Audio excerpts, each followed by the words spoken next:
नमस्कार साथियों, स्वागत है आप सभी का आज की इस नई अपडेट में नई जानकारी के साथ। जी हाँ, दिल्ली वालों के लिए यहाँ पे एक अपडेट नहीं मेरे भाई साहब, आपके लिए दो अपडेट आ चुकी है। जी हाँ, दिल्ली वालों के लिए आ गई सबसे बड़ी खुशखबरी। 1000 करोड़ का तोहफा मिला है दिल्ली वालों को। जी हाँ, आज की इस अपडेट में आप लोगों को एक नहीं दो अपडेट बताने वाला हूँ। दोनों ही अपडेट आप लोगों के लिए काफी हेल्पफुल साबित होने वाली है। अब जो नंबर वन अपडेट की बात करूं, ये तो भैया बहुत ही इंटरेस्टिंग अपडेट है। यहां पे जनसत्ता की तरफ से अपडेट निकल के आ रही है, दिल्ली में अब कोई नहीं सोएगा भूखा पेट। जी हां, यहां पे इसके बारे में हम लोग विस्तार से बात करने वाले हैं।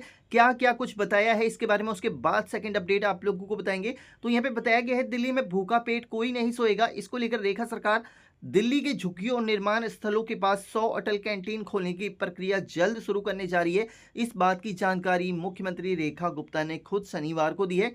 और साथ ही साथ 1 घंटे में 1200 रोटियां बनाने वाली स्वचालित चपाती बनाने वाली मशीन का उद्घाटन करने के बाद सीएम रेखा गुप्ता ने कहा कि यह सुनिश्चित करना उनकी सरकार का कर्तव्य है कि शहर में कोई भी भूखा न रहे।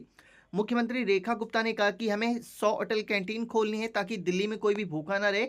हम झुग्गियों और निर्माण स्थलों के पास ये कैंटीन शुरू करने की योजना बना रहे हैं, जहां भोजन उपलब्ध कराने के लिए ऐसी स्वचालित मशीनें लगाई जाएंगी।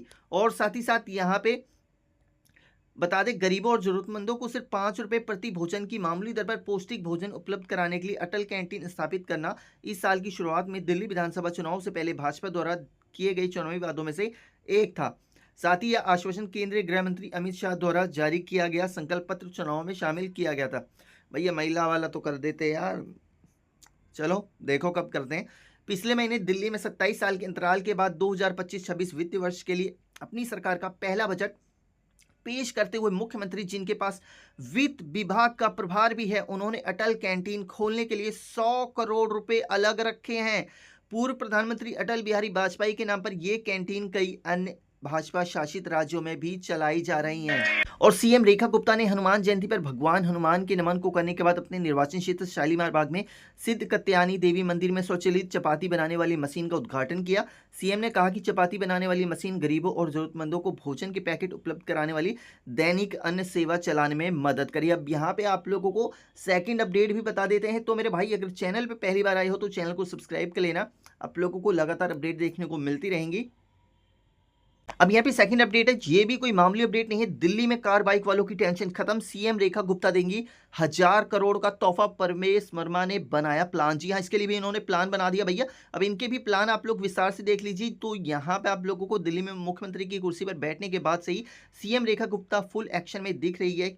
वह एक के बाद एक ताबड़तोड़ फैसले ले रही है। अब रेखा गुप्ता की नेतृत्व वाली सरकार ऐलान ही फैसला लिया है, जिससे दिल्ली में कार बाइक वाले लोग खुश हो जाएंगे। अब राष्ट्रीय राजधानी ट्रैफिक जाम की समस्या जल्द ही बीते दिनों की बात हो सकती है। रेखा गुप्ता सरकार के नेतृत्व में विभाग पीडब्ल्यूडी ने एक मेगा प्लान तैयार किया है, जिसमें यहाँ पे एक महत्वाकांक्षी परियोजना का नेतृत्व पीडब्ल्यूडी मंत्री प्रवेश वर्मा कर रहे हैं। इस योजना का मकसद यातायात व्यवस्था को आधुनिक और सुगम बनाना है। इस योजना के अंतर्गत साउथ दिल्ली से लेकर दिल्ली तक कई नए इंफ्रास्ट्रक्चर प्रोजेक्ट शुरू किए जाएंगे, जिसमें फ्लाईओवर और अंडरपास संरचनाओं को विस्तार शामिल है। जो कि यहाँ पे अदीचीनी से लाडू सराय तक एक नया फ्लाईओवर तैयार किया जाएगा, ठीक है। एंड यहाँ पे पीरागढ़ी में अंडरपास से ट्रैफिक होगा व्यवस्थित, जो कि अभी भी यहाँ पे काफ़ी ट्रैफिक देखने को हमें मिलता है। एंड कालका जी के सावित्री फ्लाईओवर का दोहरीकरण किया जाएगा और मजनू का टीला से आईएसबीटी तक फ्लाईओवर का निर्माण किया जाएगा। 1000 करोड़ का प्रस्ताव मंगलवार को ही अहम बैठक में किया गया है।